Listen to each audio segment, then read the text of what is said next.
I'm Sophie from Live It Earth. Welcome to a new Indigenous Perspectives video. Today, I'm excited to have the opportunity to speak with Alvin First Rider from the Blood Nation. Hi Alvin, thank you so much for meeting with us today. Can you tell us a little bit about your land and the work that you do with environmental protection? Nice to meet you. Means it's a good day. My name is Alvin First Rider. My Blackfoot name is Holy Brings Down. I live in southern Alberta, Blackfoot Territory. Our Blackfoot Territory ranges from Edmonton down to Yellowstone, Montana, into Wyoming, North Dakota, Manitoba. Historically, that's where my people occupied. I work for the Blood Tribe Land Management as an environmental technician. I have a background in environmental science. I graduated from Salish Kootenai College in Montana, a tribal college. And we work with our land doing various Western science assessments, migratory bird, species at risk assessments. And then we incorporate our traditional ways of life. So utilizing the natural elements to help manage our landscapes better and try to create conditions that were historically here prior to treaty signing. We utilize bison grazing and fire and other tools that have been a part of this landscape for time immemorial and have been excluded due to treaty. That's fantastic. It's so great to see that you have that passion in your work to conserve your ancestral land and your love for nature and for birds too.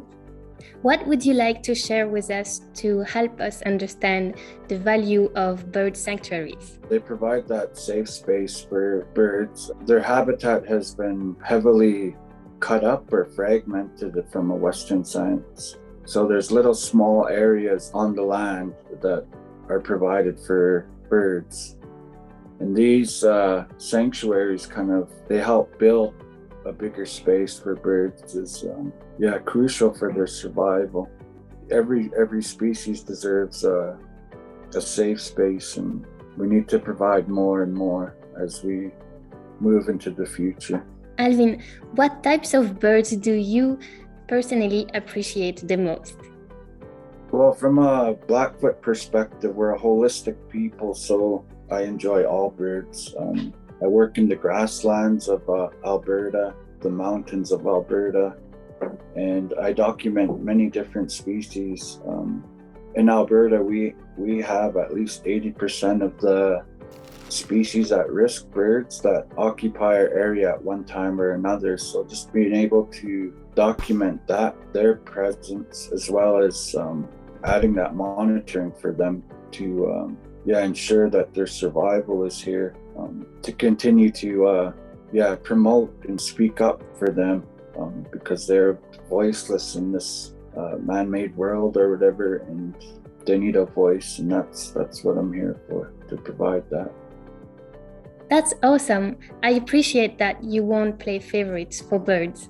You said there's a lot of species at risk. Can you tell us a little bit more about one or two of these bird species? So the Blood Reserve was the largest reserve in Canada, and it varies from ecosystems. We have riparian grasslands, foothills, and mountain ecosystems. But we do have the long-billed curlew, ferruginous hawks. Historically, we had burrowing owls, and that's one thing that we're hoping with our reintroduction of bison. Ini is what we call them in Blackfoot. The reintroduction of our Ini program will bring back burrowing owl. They haven't been here for about 15 years. They're historically here, and their range has further moved east, but we're hoping that they start coming back. Alvin, I'm very curious. What could be the connection between bisons and burrowing owls? So burrowing owls will actually seek out bison dung and line their burrows with the dung, and this attracts insects, dung beetles and other insects that they feed on.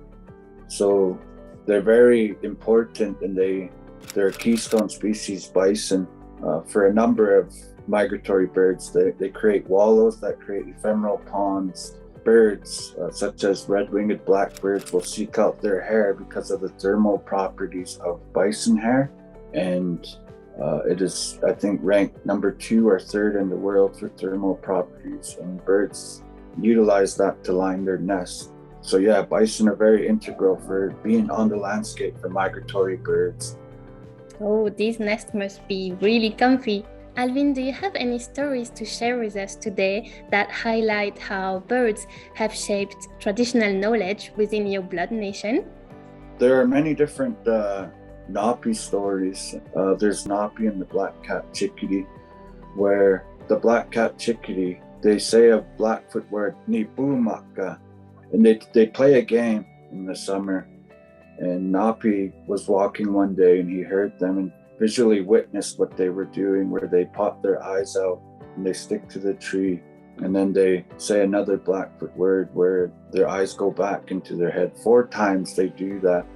And Napi wanted to do this. And Napi, being a trickster, he doesn't follow rules, right? So he did it more than 4 times, where his eyes get stuck to the tree and he becomes blind because of not following rules and listening to the guidance of the birds. So he has to figure out a way to navigate the world blind for a few more Napi stories. That's such a good story. I really appreciate how wisdom is imparted through storytelling. Like, our knowledge is passed down orally through transfer. It's gifted to us from our elders. So if they're sharing knowledge with us, we need to be present in that moment so we could take that knowledge and then continue that knowledge. And that knowledge has been passed on for many, many generations and will continue to be passed on. Well, thank you so much, Alvin, for taking the time to speak with us today and to share your views and how you work on the land and how you create space and protection for migratory birds as well. Thank you. Geramatsen. We'll see you later. And thank you for having me, and thank you for sharing the space.